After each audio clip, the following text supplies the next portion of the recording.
Assalamualaikum warahmatullahi wabarakatuh.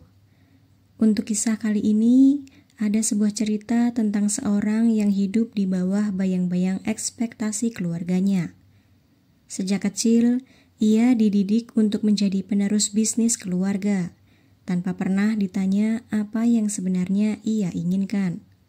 Ketika akhirnya ia memilih jalannya sendiri, keputusan itu membawanya pada konsekuensi yang tak pernah ia bayangkan.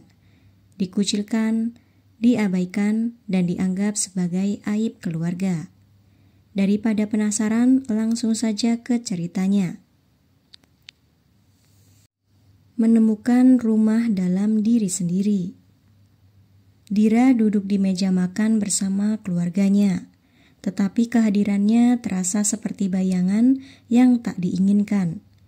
Mata ayahnya yang tajam menyapu dirinya dengan dingin, sementara ibunya hanya menunduk, enggan memulai percakapan. Sejak ia menolak untuk meneruskan bisnis keluarga dan memilih jalannya sendiri, ia telah menjadi orang asing di dalam rumahnya sendiri. "Jadi, apa rencanamu sekarang?" Suara ayahnya akhirnya terdengar, berat dan penuh penekanan. Dira menarik napas dalam-dalam. "Aku tetap ingin menjadi penulis, Ayah. Aku ingin berkarya dengan caraku sendiri." Ayahnya mendengus, meletakkan sendok dengan kasar ke piring. "Penulis, itu bukan pekerjaan. Itu hanya hobi. Kau membuang-buang waktumu untuk sesuatu yang tidak pasti." Dira menggigit bibirnya, mencoba menahan gemetar di tangannya. Ia tahu ini akan sulit, tetapi mendengar kata-kata itu keluar langsung dari mulut ayahnya tetap menyakitkan. "Aku hanya ingin menjalani hidupku sendiri," katanya dengan suara serak. "Hidupmu?" Ayahnya tertawa tanpa humor. "Hidupmu adalah milik keluarga ini. Kau telah menghancurkan harapan kami. Jangan harap ada tempat untukmu di sini jika kau tetap bersikeras dengan kebodohan ini." Sejak malam itu, Dira merasakan dunia yang dulu akrab menjadi semakin asing. Kamar tidurnya bukan lagi tempat berlindung, tetapi hanya sebuah ruang kosong yang dipenuhi kesepian. Rumahnya tak lagi terasa seperti rumah. Dira akhirnya meninggalkan rumah. Ia memilih tinggal di sebuah kamar kecil di kota lain, jauh dari keluarganya. Uang tabungannya mulai menipis, tetapi ia berusaha bertahan dengan menulis artikel lepas.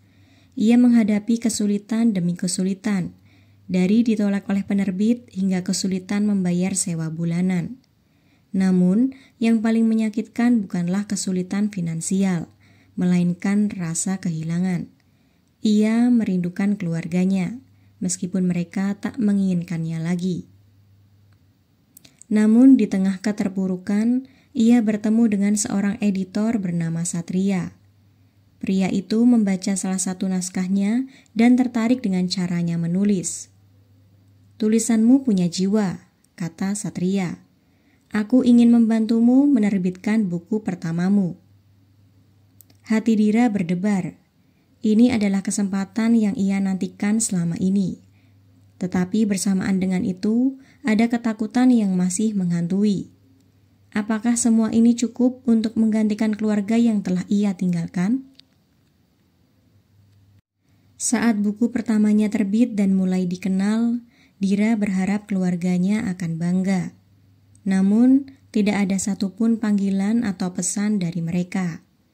Ia mencoba menghubungi ibunya, tetapi hanya mendapat jawaban singkat, "Jangan menghubungi kami lagi."